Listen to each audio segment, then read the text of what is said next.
8장 1절에서 11절 말씀입니다. 성경은 지난 258쪽입니다. 예수는 감람산으로 가시느니라. 아침에 다시 성전으로 오시니 백성이 다 나아오는지라. 앉으사 그들을 가르치시더니 서기관들과 바리새인들이 은행중에 잡힌 여자를 끌고 와서 가운데 세우고 예수가 말하되 선생이여 이 여자가 가늠하다가 현장에서 잡혔나이다. 모세는 율법에 이러한 여자를 돌려치라 명하였거니와 선생은 어떻게 말하느냐니까. 그들이 이렇게 말하면 고발할 조건을 얻고자 하여 예수를 시험하니라. 예수께서 몸을 굽히사 손가락으로 땅에 쓰시니 그들이 묻기를 나지 아니하는지라. 이에 일어나 이르시되 너희 중에 죄 없는 자가 먼저 돌려치라 하시고 다시 몸을 굽혀 손가락으로 땅에 쓰시니 그들이 이 말씀을 듣고 양심의 가책을 느껴 어른을 시작하여 젊은이까지 하나씩 나가고 오직 예수와 그 가운데 섰던 여자만 남았더라. 예수께서 일어나사 여자 외에 아무도 없는 것을 보시고 이르시되 여자여 너를 구하라던 그들이 어디 있느냐. 너를 정죄한 자가 없느냐. 대답하되 주여 없나이다.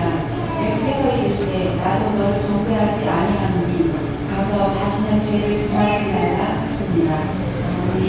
말씀의 주제는 약간 힘들 수 있고 어려울 수 있습니다.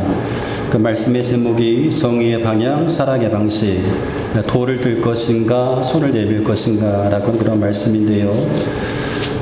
내용은 굉장히 쉬워도 그 진행되는 그런 말씀 내용이 좀 어려울 수 있습니다. 잘 들으시고 함께 은혜 받는 그런 시간 되었으면 좋겠습니다. 어느 교회에서 이제 봉사사 회의가 이제 열리게 되었어요. 그런데 한 리더가 이 회의 도중에 한 집사님을 떨어지라 이렇게 쳐다보면서 말을 꺼냅니다. 여러분, 다들 아셔야 될 문제가 있어요. 김 지사님께서 요즘 봉사 모임에 자꾸 늦으십니다. 여러 번 지적을 하셨어요. 그러면서 집사님을 쳐다보다가 이제 다른 그 봉사에 참여했던 사람들을 쳐다보면서 이렇게 얘기합니다. 봉사는 약속입니다. 김 지사님이 이렇게 하는 것은 옳지 않습니다. 이런 태도를 계속하는 것은 봉사일을 맡기는 것을 이런 일을 계속 한다면 봉사일을 맡기는 것을 제거해야 됩니다. 라고 이렇게 이제 얘기를 했습니다. 이 리더가 말을 했던 그 말은 틀리지 않았습니다. 그러나 그 말은 김 지사님을 망신 주듯 한 사람을 세워두는 그런 말이었습니다. 그날 이후에 김 지사님은 봉사일에 참여하지 않게 되었고 어느 순간부터 예배 자리도 보이지 않게 되었습니다.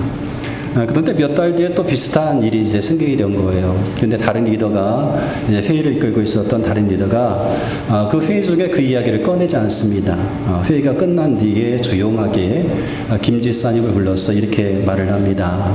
요즘에 혹시 어려운 일 있으십니까? 봉사 시간을 맞추기에 어려운 일이 있습니까? 라고 이렇게 이제 묻게 되었고, 그렇게 물으니까 사정 있게 되었고, 이제 봉사 역할을 조정할 수가 있게 되었습니다. 그래서 김 지사님은 계속해서 봉사일을 할 수가 있게 되었습니다.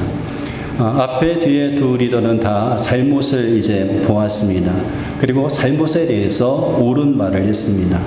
그런데 한 사람은 그 옳은 말을 회의실에서 돌을 들고 했고 한 사람은 사람을 살리게 된 것이다 라고 할 수가 있죠.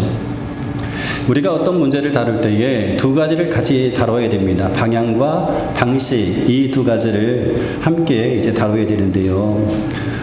그렇지 않으면 우리가 옳은 방향으로 간다라고 하면서 다른 사람에게 이렇게 상처를 줄 수가 있습니다. 또 다른 사람을 배려한다고 해서 이제 우리가 가는 방향이 잘못된 방향을 잃어버릴 수도 있습니다. 그러므로 우리가 어떤 문제를 생각할 때는 두 가지를 생각해야 되는 거예요. 방향과 방식을 생각해야 됩니다. 우리는 정의, 진리의 방향으로 가야 됩니다.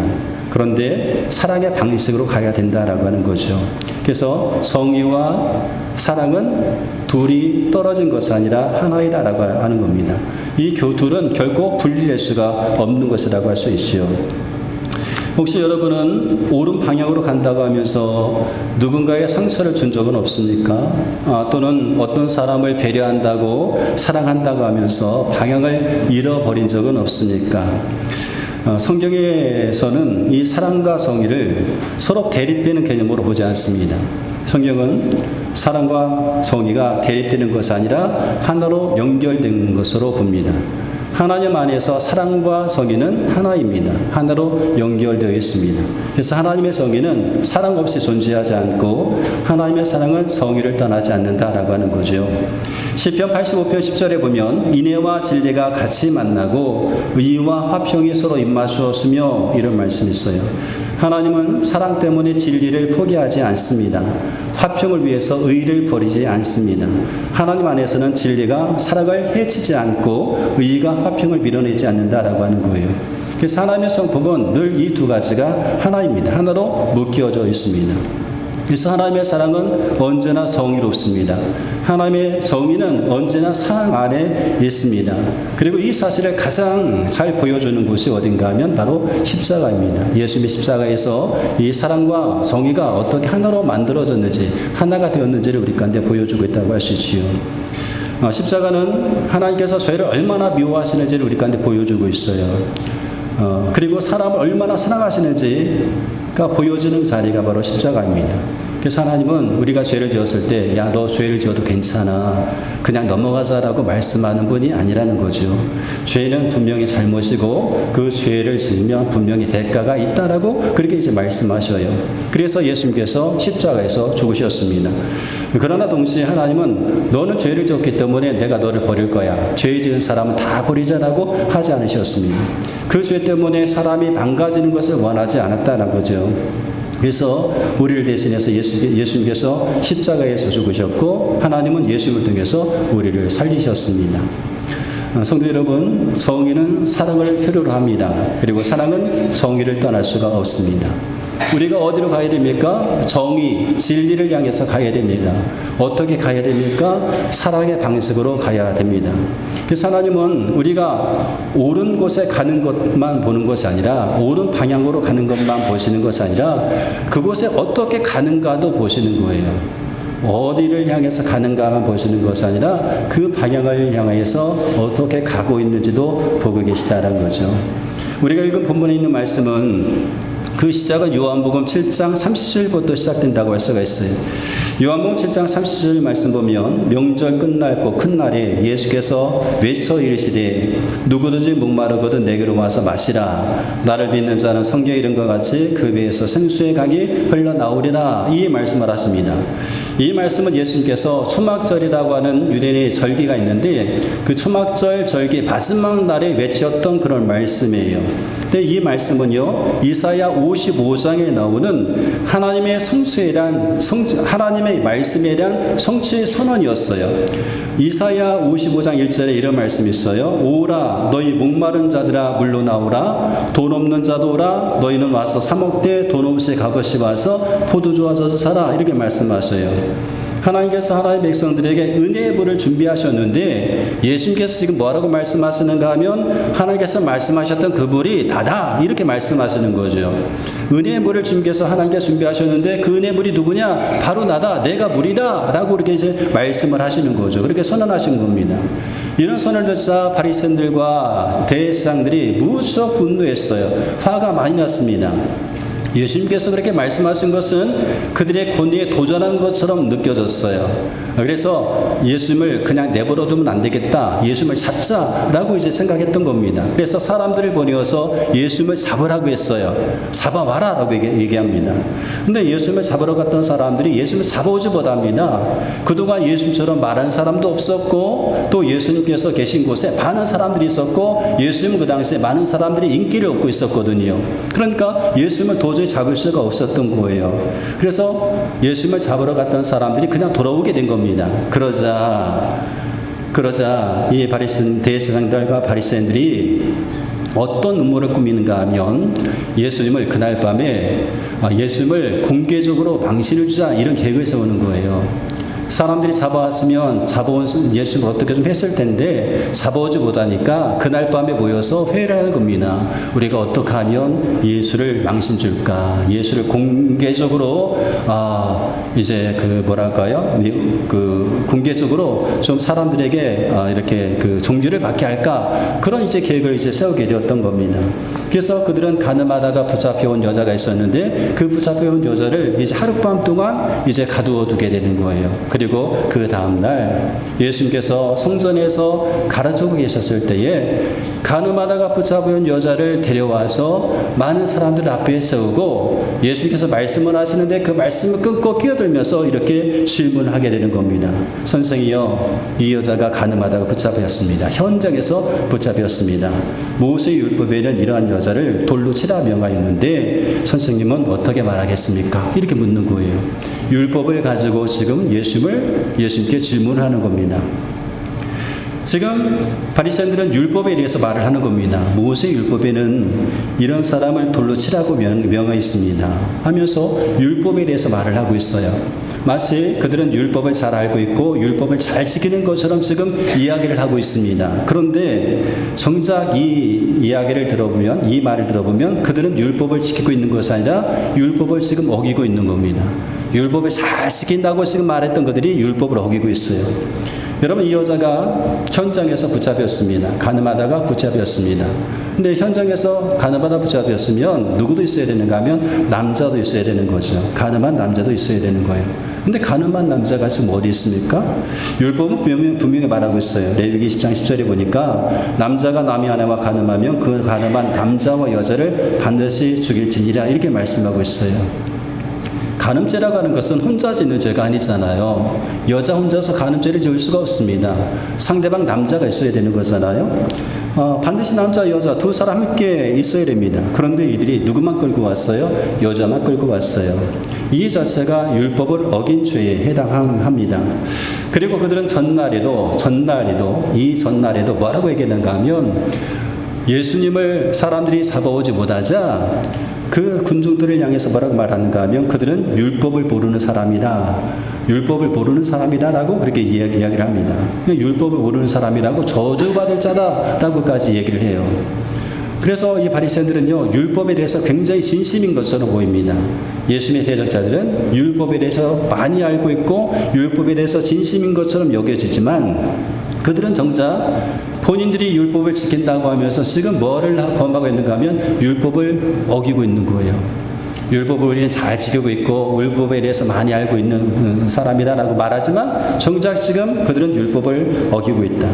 만약에 그들이 율법을 진짜 지키려고 했다라고 한다면 여자만 데려와서는 안 됩니다. 남자도 함께 데려왔어야 되고요. 그리고 바로 어떤 재판을 하는 것이 아니라 증인들을 소환해서 증인들의 증언도 들어봐야 됩니다. 그리고 공개적이고 공식적인 재판의 절차를 거쳐야 되는 거죠. 근데 그 모든 일련의 과정을 다 생략해버리고 있는 겁니다. 그런 과정이 없다는 거죠. 우리는 종종 우리 주변에 비판하기를 좋아하는 사람을 만날 수 있어요. 비난하기를 좋아하는 사람을 만날 수 있습니다. 성경에는 우리를 향해서 비판하지 마라 라고 말씀하고 있거든요. 비난하지 말고 비판하지 말라라고 말씀하시는데 저런 이유를 들면서 우리는 비판하고 비난합니다. 사람까지 비난하는 그런 일들이 종종 있습니다. 그 사람이 누군 이렇게 잘못되었고 이것은 잘못되었고 그것은 문제가 있다라고 이야기합니다. 그리고 지적합니다.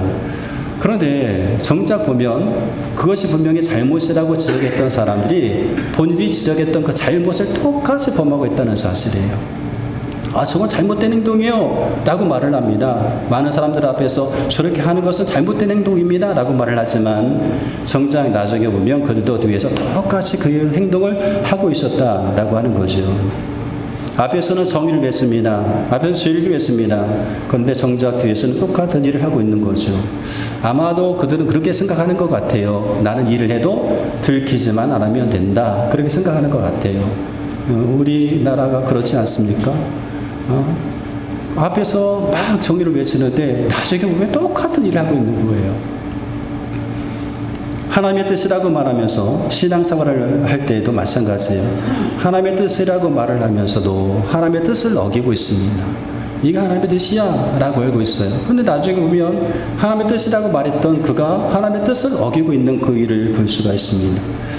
율법에 대해서 지금 이야기를 하고 있습니다. 율법에 대해서 이야기하고 있었던 이들이 율법을 어기고 있었던 이유가 무엇일까? 예수님을 대적하려 했던 그 사람들의 속마음이 무엇일까라고 하는 거예요. 요한복음 8장 6절에 보니까 그들이 이렇게 말하면 고발할 조건을 얻고자 하여 예수를 시험함이로라. 이 사람들의 목적은요, 그 상황에 어떤 진리가 궁금해서 온 것이 아니라 예수님을 함정에 빠뜨리기 위한 것이었다라고 하는 거예요. 질문했던 의도가 정말 궁금해서 질문한 것이 아니란 말입니다. 궁금해서 질문한, 진리를 알고 싶어서 질문한 것이 아니라 예수님의 답변에 따라서 예수님을 함정에 빠뜨리기 위한 그런 질문이었다는 거예요. 바리새인은 이 가늠한 여자를 데리고 와서 율법에 대해서 이야기했을 때에 그들은 이렇게 생각을 했어요. 예수님이 대답할 수 있는 대답은 두 가지뿐이다. 첫 번째는 율법대로 여자를 돌로 치라 하시든지, 아니면 지금 우리나라의 정치적인 상황을 고려해서 우리가 지금 사용할 권한이 우리가 없으니까 우리가 율법을 온전히 지킬 때까지 좀 참고 기다리고 긍휼을 베풀어라. 이 두 가지 중 하나를 대답할 것이다라고 생각했을 겁니다. 그런데 여러분, 예수님께서 어떤 대답을 하시든지 예수님은 이 곤란한 상황을 피해갈 수가 없었다는 거죠. 돌로 쳐 죽여라 라고 한다면 그 당시 성전에 있었던, 성전의 순찰을 돌고 있었던 로마 군인들에서 당장 잡혀갈 그런 판이었습니다. 유대인들에게는 사형에 처할 권리가 없었어요. 그렇기 때문에 사형하라, 돌로 쳐 죽이라 라고 했다가 하면 잡혀갔을 것이고, 또 한 가지, 우리가 지금 로마의 지배를 받고 있는 상황이니까 좀 참고 기다려라, 긍휼을 베풀어라 라고 얘기했다라고 한다면 어쩌면 겁쟁이라고 비판하면서 율법을 모른다고 비난했을 것입니다. 예수님께서 어떤 말씀을 하셔도 바리새인은 이기는 것이고 예수님은 지는 판이었어요. 그러니까 얼마나 이 예수님을 대적했던 이 사람들이 얼마나 마음속에 막 이게 흥분해가지고 질문했을까요? 어떤 대답을 해도 넌 지게끔 되어 있어, 이런 마음 아니겠어요? 그들의 속마음은 속으로 웃으면서 빨리빨리 대답해라, 이거였을 것입니다. 근데 예수님께서 대답하지를 하지 않으시는 거예요. 예수님께서 말씀하지 않으시고 어떻게 합니까? 몸을 굽혀서 땅에 숟가락으로 무엇인가 쓰십니다. 어떤 글을 쓰셨는지는 알 수 없어요. 그냥 몸을 굽혀서 땅에 무엇인가를 쓰고 계시죠. 절기 마지막 날, 절기가 끝날 마지막 날은 안식일이었어요. 이 안식일 중에 해야 될 것 가운데 하나가 뭐냐면, 하지 말아야 될 것 가운데 하나가 뭐냐면 일을 하지 않는 겁니다. 일을 해서는 안 되는 거죠. 근데 그 당시 랍비들은요, 글을 쓰는 것도 일로 생각했어요. 글을 쓰는 것도. 그러나 이 글을 쓸 때 종이 위에 써가지고 영구적으로 기록에 남는 것만 일로 생각했던 거예요. 기록에 남는 것만. 땅에 써가지고 지워지는 것들은 그것을 일로 인정하지 않았던 겁니다. 그러니까 예수님께서 이 행동하심을 통하여서 예수님은 율법을 잘 알고 있을 뿐만 아니라 당시 사람들에게 전해졌던 율법의 해석도 알고 계심을 보여주신 것이라고 할 수가 있습니다. 예수님께서 그렇게 이제 침묵하시면서 땅에 무엇인가를 쓰고 계시는데, 예수님의 대적들이었던 바리새인들은요, 예수님의 행동에 아랑곳하지 않고 계속해서 질문을 퍼붓는 거예요. 계속해서 질문합니다. 이 여자를 어떻게 하면 되겠습니까? 율법에는 돌로 치라고 했는데 예수님 어떻게 다들 대답하시겠습니까? 빨리 좀 말씀해 주세요. 빨리 말하세요. 빨리 말해서 이렇게 하는 거예요. 왜 대답하지 않습니까? 빨리 답변하세요. 빨리 답변하세요. 이렇게 계속 묻는 거예요. 만약에 진리를 물었다고 한다면, 진리가 궁금해서 물었다고 한다면 아마도 기다림과 경청의 시간이 있었을 겁니다. 그러나 그들이 진리를 묻는 그런 질문이 아니라 정죄하기 위한 질문이었기 때문에 기다릴 수가 없는 거죠.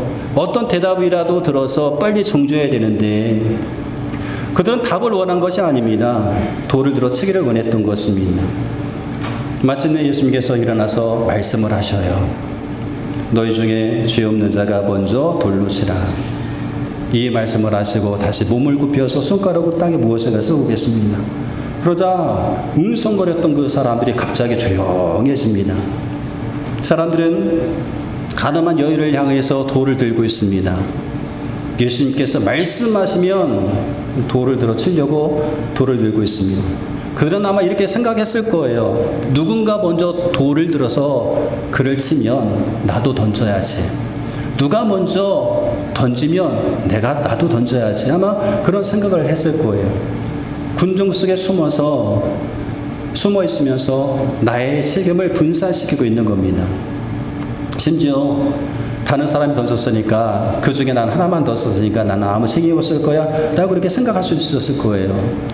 군중 속에서 같이 어우러지니까 자기가 했던 행동에 대한 책임은 없을 것이라고 여겼던 것 같습니다. 그런데 예수님께서 말씀하잖아요. 먼저 돌로 쳐라. 누구든지 죄 없는 자가 먼저 돌로 치라. 이 말씀을 하심을 통하여서 군중 속에 숨어있던 사람이 더 이상 숨을 수가 없는 거예요. 자기 이름이 이제 드러나게 되어 있는 겁니다. 먼저 돌을 치면 내가 드러나잖아요. 이제 그들이 한 행위에 대해서 책임을 져야 됩니다. 책임을 안 지는 것은 책임을 질 수밖에 없는 그런 상황이 있게 되었던 겁니다. 근데 만약에 이 상황에 누군가가 돌을 들어서 던졌다고 한번 생각해 보세요. 나는 죄 없어요. 나는 죄가 없어요. 누구든지 죄 없는 자가 먼저 돌을 들어 치라 라고 했을 때, 그래 나는 죄 없어 라고 말하면서 돌을 들어서 던졌다고 한번 생각해 보세요. 그것은 굉장히 그 사람에게 부끄러운 일이었습니다. 아마도 그렇게 했다고 한다면 그는 부끄럼도 알지 못하는 그런 사람이었을 거예요. 그들은 이미 성경에 기록된 말씀을 알고 있었습니다. 율법을 알고 있었잖아요. 성경을 알고 있었잖아요. 우리가 알고 있던 것처럼 이사야 53장 6절도 우리는 다 양 같아서 그릇 행하여 각기 제 길로 갔거늘, 이 말씀도 알려져 있었을 것이고, 전도서에 있었던 7장 20절 말씀, 설을 행하고 전혀 죄를 범하지 아니하는 의인은 세상에 없기 때문이라, 이렇게 말씀하셨어요. 세상에 의인은 없다라고 하는 거예요. 모두가 다 죄인이라는 거죠. 근데 그 어떤 사람이 나는 죄가 없다라고 그렇게 자신 있게 말을 할 수 있는 사람이 있었겠는가라고 하는 거예요. 나는 죄가 없다라고 주장할 수 있는 사람이 있었겠는가라고 하는 겁니다. 그 모두가 다 죄인이기 때문에. 그래서 이번에는요, 예수님께 질문했던 그 사람들, 거기에 모였던 사람들이 압박감을 느끼기 시작하는 거예요. 이제 그들은 결정을 내려야 됩니다. 어떤 결정이든 내려야 됩니다. 그러면서 어떻게 합니까? 나이 많은 사람을 쳐다보는 거예요. 나이 많으신 분들은 어떻게 결정할까? 그들을 쳐다보는 거예요. 그러니까 어떤 일이 벌어졌습니까? 나이 많은 사람들부터 그 자리를 하나둘 떠나가기 시작합니다. 모두가 다 떠나가게 되었다라고 하는 거죠. 바리새인들은요, 율법의 문제를 가지고 와서 예수님을 공개적으로 망신 주려고 했습니다. 예수님께 질문함을 통하여서 그 답변에 따라서 예수님을 망신 주려고 하는 그런 의도를 가지고 했어요. 군주들 앞에서, 많은 사람들 앞에서 망신 주려고 했습니다. 그런데 예수님은 망신당하지 않았어요. 오히려 그 대적들이 망신을 당하고 지금 돌아가고 있습니다. 그런데 예수님은요, 돌아가는 사람들을 쳐다보지 않습니다. 보지 않습니다. 예수님 앞에 와서 나를 망신 주려고 했던 사람들이 망신당하고 돌아가는데 그 돌아가는 사람들을 보지 않아요. 예수님은 그 자리에서 내가 이겼다라고 우쭐대지도 않았습니다. 대적자의 상처를 건드리지도 않았어요. 예수님께서 지금 관심 있어 하는 사람은 누군가 하면 붙잡혀왔던 여자였습니다. 예수님 온 관심은 붙잡혀왔던 여자에게 관심이 있었지, 자기에게 망신을 주려고 왔던 사람이 망신을 당하고 돌아가는 사람들에게 있지 않았다는 거예요. 그래서 예수님께서 붙잡혀온 여인을 향해서 이렇게 말씀합니다. 너를 청지하던 사람들이 어디 있느냐? 나도 너를 청지하지 아니하노니 가서 다시는 죄를 범하지 마라. 예수님은 여인이 지었던 죄를 부정하지 않으셨어요. 예수님은 죄를 가볍게도 여기지 않았습니다. 그렇다고 해서 죄에 사람을 가두지도 않았습니다. 예수님은 여자에게 회복의 기회를 주셨습니다. 예수님은 정의를 포기하지 않으면서도 사랑을 잃어버리지 않았습니다. 이사야에서 예수님에 대해서 이렇게 예언하고 있습니다. 이사야 42장 3절 말씀까지 보니까 그는 상한 갈대를 꺾지 아니하며 희미하게 꺼져가는 심지를 끄지 않으시리니 그가 정의를 신실히 행하시리라. 예수님은 여자에게서 희미하게 꺼져가는 심지를 보셨습니다. 그리고 그녀에게 긍휼을 베풀어 주셨습니다. 그러나 바리새인들은 율법을 들고 와서 정의를 외쳤어. 이것이 정의입니다. 그러나 그 정의가 이 여인을 살리지는 못했습니다. 그들은 그들의 정의를 사람을 도구로 만들어 버렸습니다. 그리고 회복이 아니라 처벌만 남기게 되었습니다. 그런데 그렇다고 해서 그들이 정말로 정의를 중요하게 생각했느냐? 그렇지도 않다는 거예요. 그들이 중요하게 생각했던 것은 진리도 아니었습니다. 정의도 아니었습니다. 사람도 아니었습니다. 자기 권위였습니다. 자기 밥그릇이 더 중요했던 거죠. 그것이 더 중요했던 겁니다. 예수님은 정의를 사랑의 방식으로 적용하셨어요. 그래서 정의는 정죄가 아니라 회복이 되게 하셨습니다. 여러분, 정의는 우리가 나가야 될 방향입니다. 진리는 우리가 나가야 될 방향입니다. 근데 그 방향을 어떻게 나가야 됩니까? 사랑이라는 방식으로 나가야 된다라고 하는 거죠. 이 세상에 얼마나 많은 사람들이 정의를 외치는지 몰라요. 정의, 정의. 어디를 가든지 정의를 구현해야 된다라고 말합니다. 옳습니다. 근데 때때로 그 정의 구현한다고 하는 그 자리가 폭력이 되기도 하는 경우를 보게 됩니다.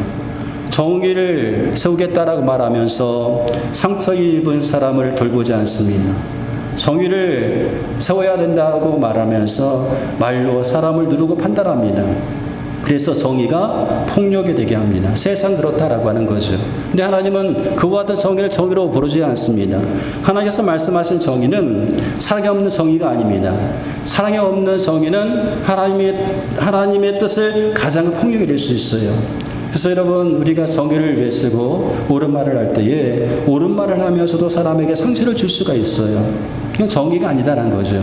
옳은 말을 참 많이 하잖아요. 근데 옳은 말을 하면서도 사람에게 상처를 준다. 진정한 정의라고 할 수가 없는 겁니다. 잠언 12장 18절 말씀 가다 보니까 칼로 찌른 같이 함부로 말하는 자가 있거니와 지혜로운 자의 혀는 양약과 같으니라. 옳은 말을 한다고 하면서 그 말이 칼이 되었다라고 한다면 그것은 하나님의 방식이 아니라는 거죠. 옳은 말입니다. 틀린 말이 아닙니다. 근데 그 말이 칼이 되어서 와요. 사람을 죽여요. 그것은 하나님의 방식이 아니라는 거죠. 성도 여러분, 예수님은 여인의 죄를 모른 척하지 않으셨어요. 그리고 그 죄에 대해서 괜찮다라고 하지도 않으셨습니다. 그러나 그 죄를 그 사람의 인생 전체를 무너뜨리는 낙인으로 사용하지도 않으셨습니다. 예수님은 여인을 정죄하지 않으시겠다고 말씀하셨습니다. 그러나 그 다음에 다시는 죄를 범하지 말라라고 말씀하셨어요. 회개는 정죄에 오는 것이 아니라 사랑 속에서만 가능하다는 것을 우리가 보여주신 겁니다. 우리는 종종 이렇게 말합니다. 나는 사실을 말했을 뿐이에요. 틀린 말이 아닙니다. 나는 진리를 말했을 뿐이에요. 라고 그렇게 말을 합니다. 근데 하나님께서 우리한테 묻고 계시는 거예요. 그 진리가 사람을 살렸니? 그 진리가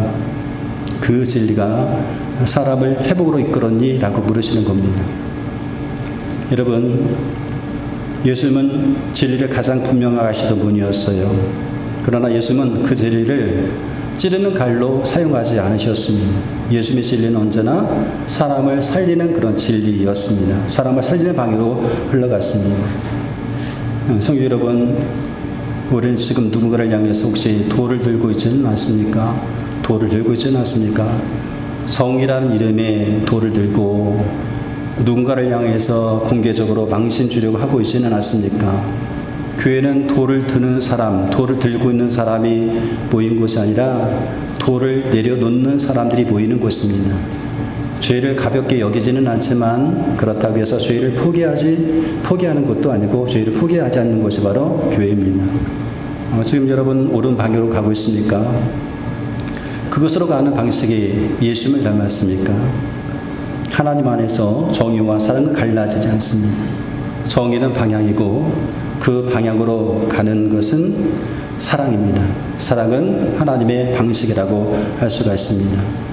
이번 한 주간을 여러분 살아가면서 우리가 만나는 사람 앞에서 우리의 손이 돌을 드는 손이 아니라 상처를 싸매주는 손이 되기를 바랍니다. 옳은 말을 해야 될 때에, 정의를 외칠 때에 그 말이 칼이 아니라 회복의 통로가 되게 하시기 바랍니다. 진리를, 정의를 향하여서 가되 사랑의 방식으로 걷게 되기를, 그래서 주님의 은혜로 그런 지혜를 달라고 구하는 한 주간이 되시기를 주님의 이름으로 축복합니다. 우리 함께 시간